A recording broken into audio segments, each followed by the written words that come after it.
So మేము తిరుపతి కథలని తిరుపతిలో ఒక ప్రయాణికుడు, ఒక యాత్రికుడు బయట ఊరు నుంచి వస్తే వాళ్ళు వచ్చి మళ్ళీ వాళ్ళ ప్లేస్కి వెళ్ళేదాకా మధ్యలో ఉన్నటువంటి ఎన్ని జీవితాలు వాళ్ళకి సహాయపడుతున్నారో వాళ్ళ జీవితాలందరినీ చూపిద్దాం, తిరుపతికి ప్రపంచానికి చూపిద్దాం అన్న ప్రయత్నంగా మేము మీరు బండిలో టీ పెట్టుకొని అందరికీ వాళ్ళు టీ షాప్ దగ్గరికి పోకుండా మీరే టీ వాళ్ళకి దగ్గరికి అందిస్తా జీవనం సాగిస్తున్నారు కాబట్టి మీ కథ కూడా చూపిద్దాం, ఇంట్రెస్టింగ్గా ఉంటుందని వచ్చాం.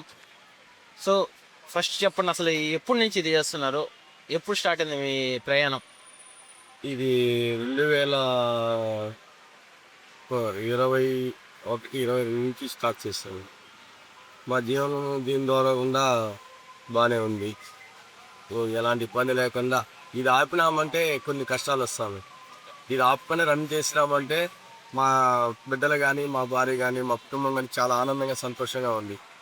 చాలా మంది మా ఫ్రెండ్స్ కదా అలాంటిది ఏంటరా ఒక షాప్ పెట్టుకోవచ్చు కదా, నీ లైఫ్ బాగుంటుంది అనేసి చెప్పుకొచ్చినారు.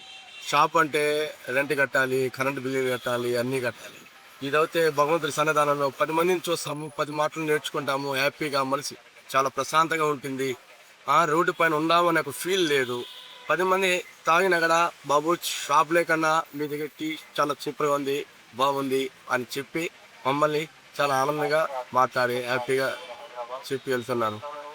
ఆ ఫీల్తోనే మేము హ్యాపీగా చేసుకుంటున్నాం. కష్టం అనేది లేకుండా మేము ప్రతిరోజు అలిపిరికి రాకపోతే నిద్ర రాదు. మాకు అలిపిరికి వచ్చి టీ అమ్ముకుంటూ వచ్చేటువంటి తమిళనాడు వాళ్ళు కావచ్చు, కర్ణాటక వాళ్ళు కావచ్చు, కేరళ వాళ్ళు కావచ్చు, మహారాష్ట్ర వాళ్ళు కావచ్చు, ఏ భాష వాళ్ళు వచ్చినా వాళ్ళతో హ్యాపీగా వాళ్ళు అడిగిన సమాధానం చెప్తూ మా దగ్గర టీ తాగుతూ హ్యాపీగా మాకు చాలా ఆనందంగా ఉంది. మీ ఫ్రెండ్స్ మీ ఫ్రెండ్స్ సర్కిల్లో, స్నేహితుల్లో ఎవరో ఒకరు మిమ్మల్ని తక్కువ చేసింటారు, ఎందుకు షాప్ పెట్టుకొని చేయొచ్చు కదా, బండి మీద ఎందుకు అని. అలాంటప్పుడు మీ మనసుకి ఎట్లా అనిపిస్తుంది? కొంచెం ఒక 10 నిమిషాలు గాయపరిచింది. జస్ట్ మా క్లాస్మేట్ నా ఫ్రెండే ఈ విధంగా కొంచెం ఇబ్బందిగా ఉందని చెప్పి గత 3 నెలలకు ముందు ఫోన్ చేశాను. ఫోన్ చేసి అదే కపిల్ తీర్థం దగ్గర వచ్చి మాట్లాడినాడు. నాకు తెలిసి నువ్వు టీ వ్యాపారం రోడ్డు పైన చేస్తున్నావు, ఏం మిగిలేస్తావు అని చెప్పినాడు.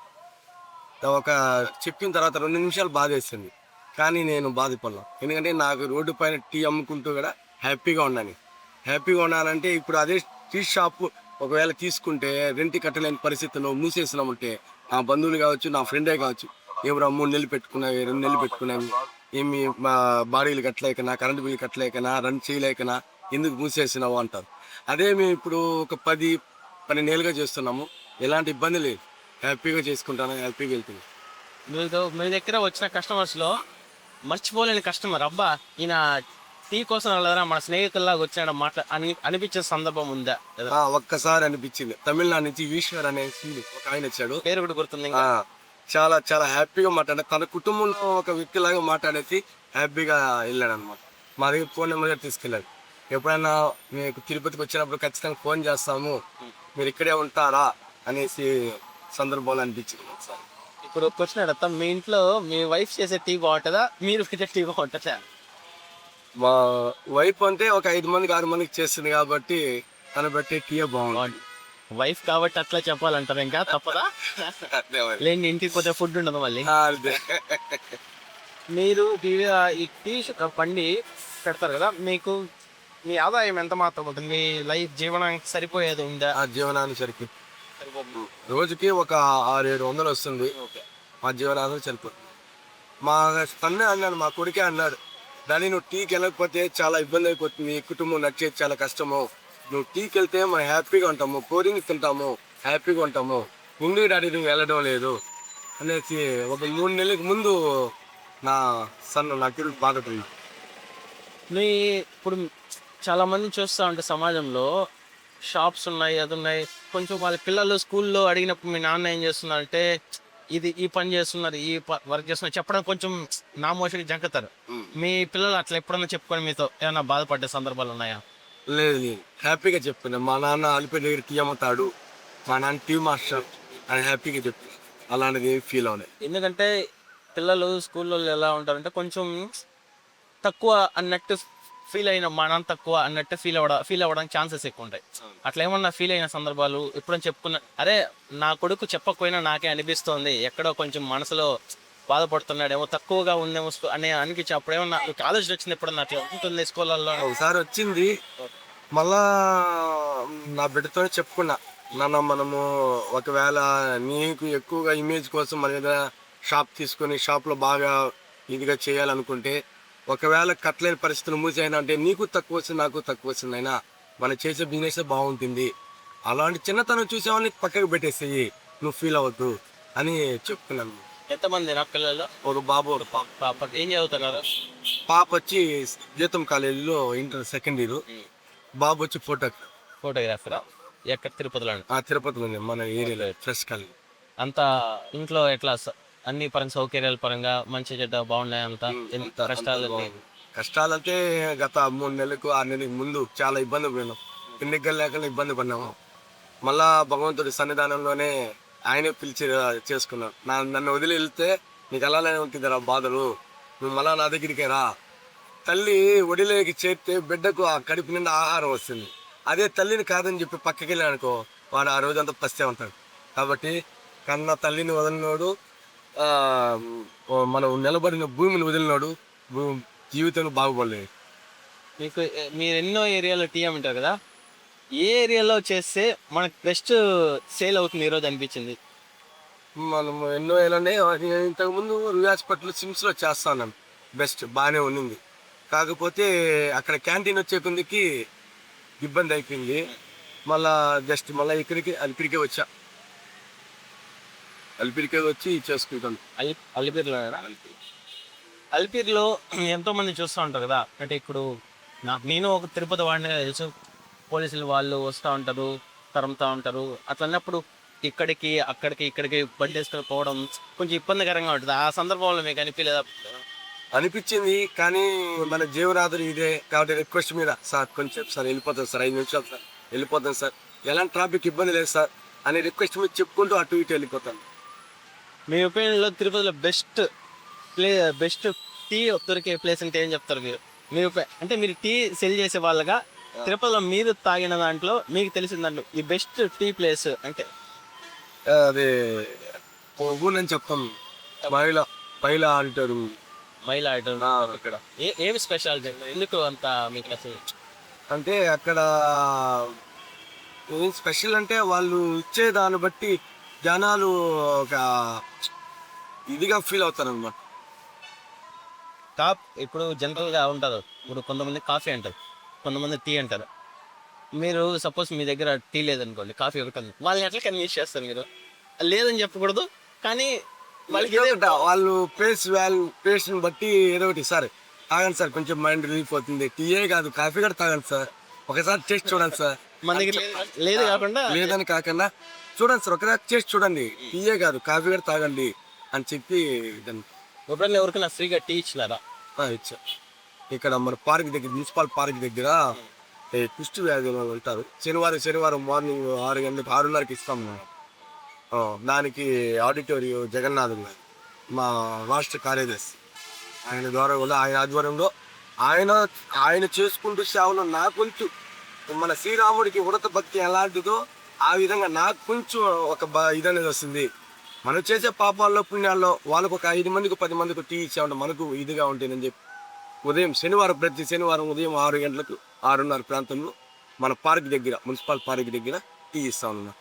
అటు అలిపిరిలో కూడా ఎవరైనా సరే లేనివాళ్ళు వాళ్ళ పరిస్థితి చూసి, కాళ్ళు చేతులు లేనివాళ్ళు మన మనసుకి తట్టిందంటే ఒక టీయే కదా ఇద్దాంలే అనే భావంతో ఇస్తా ఉంది.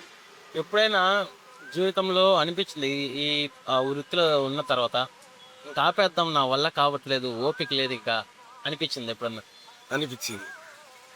అనిపించింది కానీ మళ్ళా కుటుంబం జరగలేని పరిస్థితిలో మళ్ళా రావాలనిపించింది.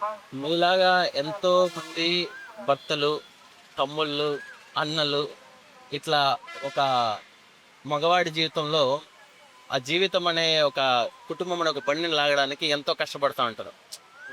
మీలాగా కష్టపడే వాళ్ళని చేసినప్పుడు మీకు ఏమనిపిస్తుంది? కష్టపడే వాళ్ళని చేస్తే ఇంకా ఆనందం అనిపిస్తుంది, ఇంకా ఉత్సాహం అనిపిస్తుంది. ఆ విధంగా మనము చెయ్యాలి అనే ఒక ఎనర్జీ అనేది అనిపిస్తుంది. కాలము ఎంతో మంది ఏదైనా ఒక జాబ్లోనో ఏదైనా జాయిన్ అయితే 2 నెలలకు 3 నెలలకు నా వల్ల కాలేదు, ఈ కష్టం నేను భరించలేను, వదిలేస్తాం, ఏదో ఒకటి చేసుకుందాం ఇంటికి వెళ్ళి అనుకుంటా ఉంటారు. కానీ ఇలాంటి వాళ్ళు చేసినప్పుడు వాళ్ళకి ఇన్స్పిరేషన్ రావాలి. అరే మన పెద్ద జీవితం అనుకున్నామే, వీళ్ళు చిన్న చిన్న జీవితాల్లో కూడా సంతోషం ఎత్తుకుంటాను అన్నప్పుడు అట్లాంటి వాళ్ళకి మీరేం చెప్తారు? అలాంటి వాళ్ళకు మరి ఏం చెప్పలేము, ఎందుకంటే వాళ్ళ మనసులో ఏ విధంగా ఉందో తెలియదు. చెప్తాము, మా కుటుంబం టీలోనే హ్యాపీగా ఉంది, చేసుకుంటాను, రోడ్డు పైన అనేది ఎప్పుడు మేము ఫీల్ అవ్వలేదు, హ్యాపీగా ఉన్నాము, మీరు కూడా చేసుకున్నా అనేది చెప్తాము. వాళ్ళు అడిగినప్పుడు వాళ్ళకి వాళ్ళ ఒపీనియన్ వాళ్ళకే వదిలేస్తాం. చాలా మంది అడుగుతారు, నేను కూడా చేసుకోవాలి, ఈ విధంగా షాపులు జరగడం లేదు, రోడ్డు పని మీలాగానే ఏదో టిఫిన్ పెట్టుకునేదో, లేకపోతే పానీపూరి పెట్టుకునేదో, ఏదో సమోసాలు పెట్టుకునేదో, ఏదో ఒకటి పెట్టుకుంటాం అంటారు. ఓకే, పెట్టుకున్నా, హ్యాపీగా ఉండన్నా అని చెప్తాం. తర్వాత వాళ్ళ ఉబ్బింతో వాళ్ళు ఎక్కడ పెట్టుకుంటారో తెలియదు. చాలా మంది కష్టాన్ని సగంలోనే వదిలేస్తారనమాట. అట్లాంటి వాళ్ళకి మీరు ఏం చెప్తారు? అలాంటి వాళ్ళకి మనం ఏం చెప్తామంటే, నా లైఫ్ చాలా ఉంది, ఈరోజు ఆగేది కాదు, మనది ఒక సూర్యుడు ఎప్పుడు అస్తమిస్తాడో అతనికి ఎప్పుడు ఇది లేకనే ఉంటుందో మనది అంతే.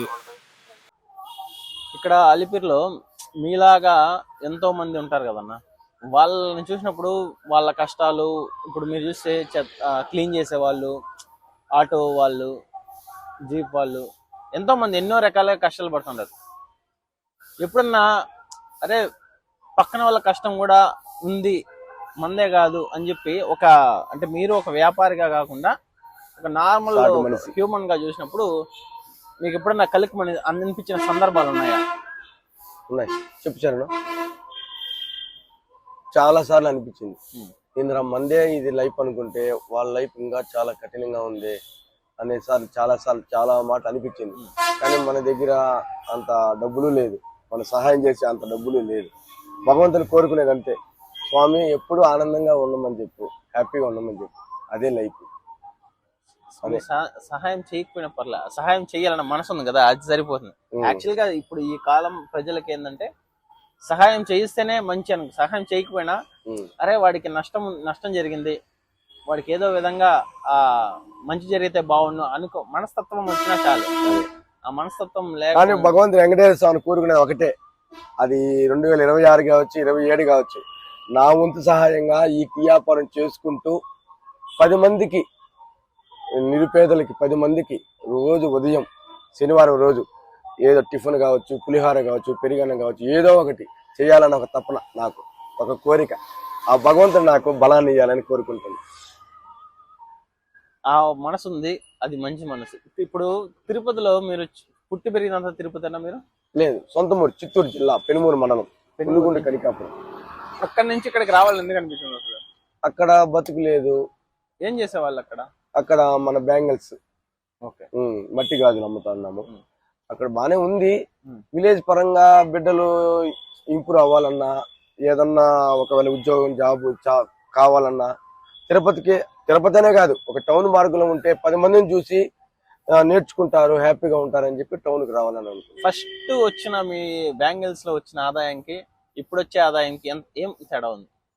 అప్పటికి ఏం మారింది అనుకుంటున్నారు? అప్పుడైతే నైట్ లో లేదు బ్యాంగిల్స్, ఓన్లీ ఉదయం 5 గంటలకు లేస్తాము, స్నానం చేస్తాము, సూర్య నమస్కారము, దేవుని నమస్కారం ఇచ్చుకొని గ్రామాల పైన వెళ్ళిపోయి మళ్ళా 10కి వచ్చేస్తాం, మళ్ళా సాయంత్రం 4కి వెళ్తాం, 8-9కి వచ్చేస్తాం, అంతే. ఒక 5-6 వేలు చేసుకుంటాము. ఇప్పుడు ఓన్లీ టీ బిజినెస్ లో ఒక 600-700 వచ్చినా నైట్లో కొంచెం ఇబ్బందే కానీ హ్యాపీగా ఉంది, అంతే. అది పెట్టుబడి ఎక్కువ, ఇది పెట్టుబడి కొంచెం తక్కువ. అది లక్షల్లో బిజినెస్, ఇది వచ్చి ఓన్లీ 100లో బిజినెస్. ఏది కష్టం ఎక్కువ? అదే కష్టం, బ్యాంగిల్సే కష్టం. మనం పోవాలి, మండికి పోవాలి, మనకి నచ్చిన బ్యాంగిల్స్ అంతా సెలెక్ట్ చేసుకోవాలి, రావాలి. అదే మనకు నచ్చిందని కాకుండా గ్రామంలో ఉండేవాళ్ళు 10 మంది 10 రకాలుగా చూస్తారు. ఇది మనకు నచ్చిందంటే వాళ్ళకి నచ్చదు, వాళ్ళకి నచ్చింది పక్కన వాళ్ళకి నచ్చదు.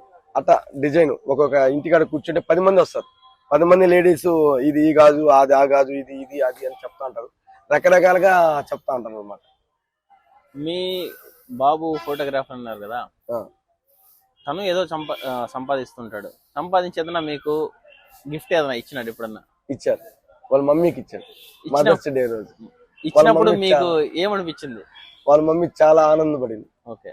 చాలా ఆనందపడింది. తన సిస్టర్ కి రాఖీ పండుగ రోజు సెకండ్ మదర్ అనేసి కొటేషన్ పెట్టి ఇచ్చాడు. తన చెల్లెలు అంటే బాగా ఆనందపడింది, మా అన్నయ్య నాకు ఇలాంటి గిఫ్ట్ ఇచ్చాడు అనేది. చాలా నేను కూడా ఆనందపడినా. అనే నేను ఆనందపడింది ఏమంటే ఫాదర్స్ డే రోజు అన్ఎక్స్పెక్టెడ్ గా నాకు సర్ప్రైజ్ ఇచ్చాడు అనమాట. కేక్ తెచ్చి కోసి ఇచ్చినాడు. నాకు ఇంతవరకు ఎప్పుడు అలాంటి చేసింది లేదు. నేను అన్ఎక్స్పెక్టెడ్ గా డాడీ ఫాదర్స్ డే అనేసి కేక్ చేశాడు. మా తండ్రిగా నేను ఎప్పుడు మా తండ్రికి చేయలేదు, నా బిడ్డ చేశాడని పుత్రోత్సాహం ఆ రోజు అనిపించింది. ఫాదర్స్ డే రోజు అనిపించింది. ఏ రోజు మా నాన్నకి ఆ విధంగా చేయలేదు. మా నాన్నని ఎప్పుడు నేను ఆనందపరచలేదు ఎప్పుడు కానీ నా బిడ్డ నా మనస్తత్వం అర్థం చేసుకుని నన్ను ఆనందపరిచినాడు అని ఆ రోజు మాత్రం అనిపించింది.